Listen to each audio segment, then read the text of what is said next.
Oh, what a beautiful baby. Thank you. Mr. Mayor, Madam Deputy Mayor, councillors, thank you for allowing me to speak to you today. My name is Emily Wright, and I'm a Hamilton resident. My husband and I came to Hamilton for school, meeting at McMaster University. We loved the raw authenticity of this city and decided to make it our home. I am currently a Ward 3 resident. Over the last 12 years, I have also lived in West Hamilton, Westdale, the Upper Gauge area, and I have taught at Orchard Park, Saltfleet, Westmount, and Delta Secondary. I support LRT for many reasons: job creation, continued influx of people, all the reasons that have already been mentioned this morning. LRT will not only benefit our city, it is a key to moving our city forward. Numerous groups and organizations within our city have already given their support for this project. Young professionals are moving into the city, however, that trend will stagnate if our transit does not adapt. I'm a secondary school teacher with the Hamilton Wentworth District School Board, and my husband is a research associate with his doctorate in health sciences. We have one son who's here today. We are millennials. We are young professionals with a family living in the city center. We are the demographic that the city is trying to woo to the city and keep here. I want to speak to you today from the perspective of my demographic, especially since we were significantly underrepresented in the recent poll. Had we been represented effectively, the poll results would have been very different. As young professionals with a family who are passionate about our city, we value accessibility, environmental responsibility, and making decisions with the future in mind.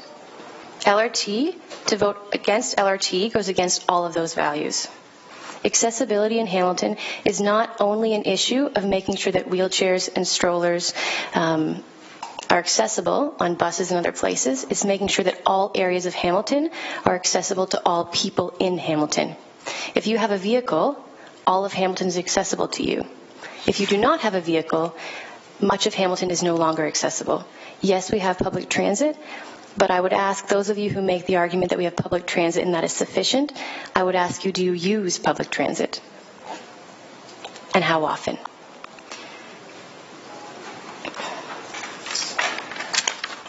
Sorry. It's hard to do this with only one hand.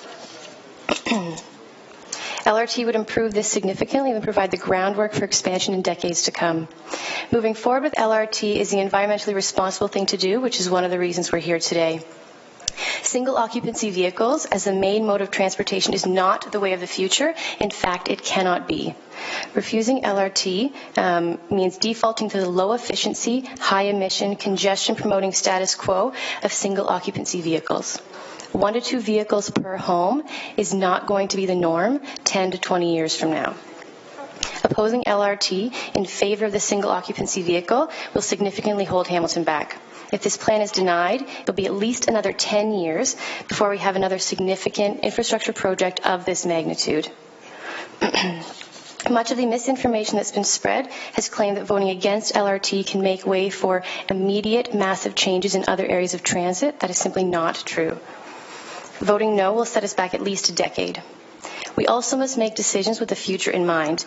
My generation, more than most, has suffered the consequences of decisions made by previous generations that were made for their immediate gain without considering the future impact. The decisions we make today will greatly affect the lives of our children. I want my son to grow up in a Hamilton that is vibrant, a place where we work together for the good of the community. What we seem to be experiencing right now is isolationist wards, unwilling to move forward with any plans that don't seem to bring immediate individual gain. As the MAC delegate earlier mentioned, many of the statements that have been made make us and our demographic feel unwelcome in this city. May I remind you that it is my tax dollars that will be paying for things in this city in the decades to come. Any improvement to any area of Hamilton is an improvement for Hamilton as a whole.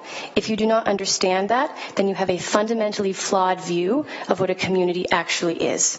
As councillors, your very job is to work for the greater good. I cannot fathom why you do not see that LRT is for the greater good.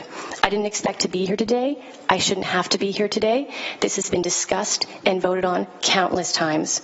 The only reason we're having this debate is many of you have gone back on your word and are spreading spreading misinformation to the residents of Hamilton. I am concerned this project, which would be amazing for Hamilton, is going to be derailed by councillors with a narrow-minded self-interest. This is not a stepping stone for me or for the residents of Hamilton. We live here, this is our home, and we plan on this being our home for decades to come. Acting in bad faith on a project on which millions have already been spent will result in property tax increases that we are not willing or potentially able to pay.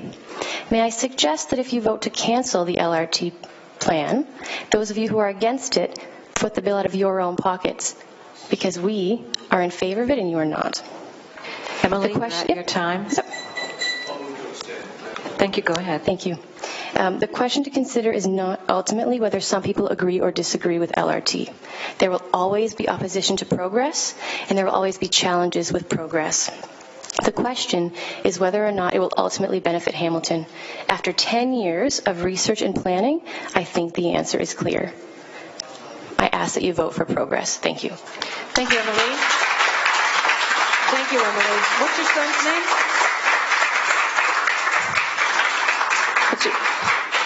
Sorry? Your son's name? Oh, it's Daniel. Daniel? Yes. He's beautiful. Thank you. Councillor Green? I really want to thank you for sticking to it. And, thank you know, I don't know, 8 hours or wherever we're at right now, I'm a bit of a blur. I can only imagine what it's like. But I just wanted to thank you for being present and for sharing that perspective as a mother and somebody who's fully invested in the community. Thank you so much, Emily. Thank you very much. Thank you, Councillor Farr. Emily, thank you. I sensed a tone of anger, but you're holding back just a little bit, probably because you're holding the baby.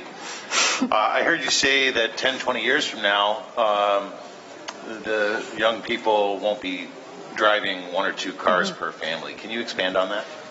Yes. So there's a number of researchers that have looked into this, and millennials do not value the same things that our parents did. We value experiences more than things, and one of the things we appreciate is being close to where we work and close to the places we want to visit, whether it be stores or places to eat. By and large, we would prefer not to even own a vehicle. We are very concerned about the environment, so if it was possible for us to live in the city and be able to use public transit that is effective, then we would willingly forego vehicles. It makes it difficult in places like Hamilton where to have a vehicle is almost a necessity even though we don't want to. Thanks very much. Thank you, Emily. Thank you so much.